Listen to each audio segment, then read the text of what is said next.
درود بر فرهنگ دوستان عزیز به انجمن فرهنگ آزاد خوش آمدید. Bonjour, bienvenue à l'association Culture Libre. Comme vous savez, nous sommes en 17e année de l'association et jusqu'à maintenant, on a eu 178 conférences en thèmes divers. Et bien sûr, pour le cours de persan et cours d'anglais, c'est à distance sur Teams. Mais ici, dans l'association, on a eu 544 cours de persan, sensibilisation à la culture perse avant 2020. Alors, ce soir, nous sommes vraiment très heureux et on est vraiment honoré d'accueillir Madame Vanessa Rudbaraki. Ce n'est pas pour la première fois, on a eu la chance de la voir avant dans notre association. Donc ce soir, elle va parler en français.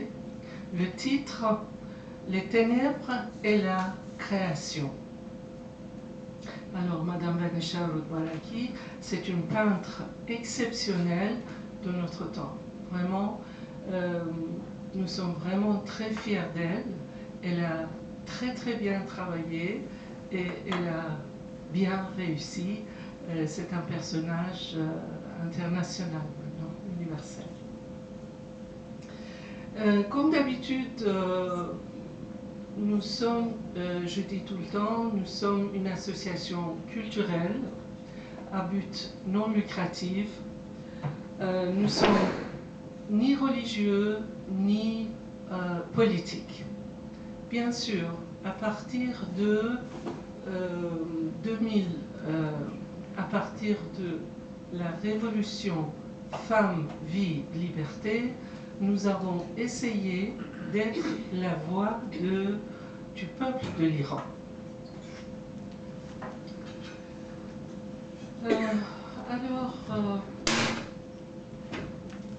Aujourd'hui, je voudrais d'abord féliciter le jour de Cyrus le Grand.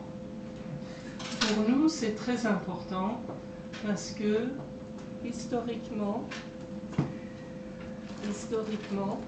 nous sommes les enfants de Cyrus le Grand. C'est toujours, il y a des problèmes. Microphone, mais c'est pas grave. Vous m'entendez bien? Très bien. Non, c'est bien. C'est à cause de la... Non, l'autre côté, c'est bien. Bon, vous pouvez regarder. De toute façon, je voudrais vous féliciter. Je voudrais vous féliciter le jour de Cyrus le Grand. Aujourd'hui, on est le 8 Aban. Normalement, le jour de Cyrus le Grand, c'est le 7 Aban. Mais on peut fêter, célébrer pendant une semaine. Le jour de Cyrus le Grand est une célébration en l'honneur de Cyrus II de Perse, fondateur de l'Empire achéménide, souvent reconnu pour avoir établi le premier empire fondé sur des principes de tolérance, de droits humains et de justice. Cette journée est célébrée chaque année le 29 octobre. Aujourd'hui, on est le 30 octobre, qui correspond au 7 Aban dans le calendrier iranien. La principale commémoration se tient au tombeau de Cyrus le Grand, situé à Pasargad, près de Shiraz, en Iran.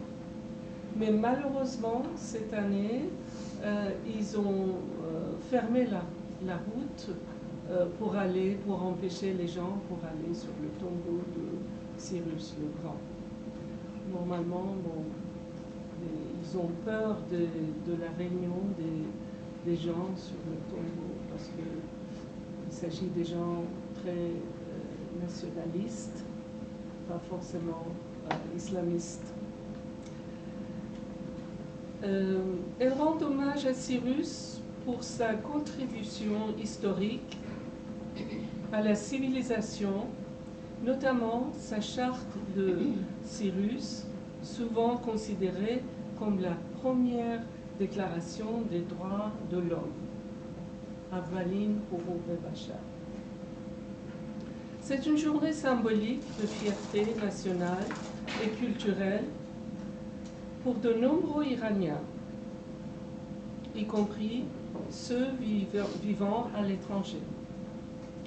Bien que non officielle en Iran, elle n'est pas reconnue comme jour férié par le gouvernement, des milliers de personnes s'y rendent chaque année pour rendre hommage. Cyrus II, dit Cyrus le Grand, vers 530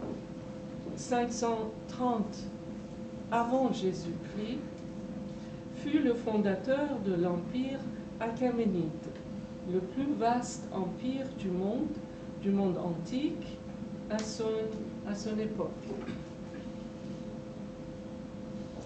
Il est célébré pour avoir unifié les peuples mèdes et perses, avoir libéré les peuples conquis au lieu de les opprimer. Et surtout pour avoir permis aux exilés, comme les Juifs de Babylone, de retourner sur leur terre. Cette attitude humaniste est résumée dans le cylindre de Cyrus Manchour Kourosh, découvert à Babylone et conservé aujourd'hui au British Museum, souvent appelée la première charte des droits de l'homme. Avalin, Anouné, Puro Bachar. Voilà, signalé ici. Le jour de Cyrus le Grand n'est pas un jour férié officiel en Iran, comme j'ai dit.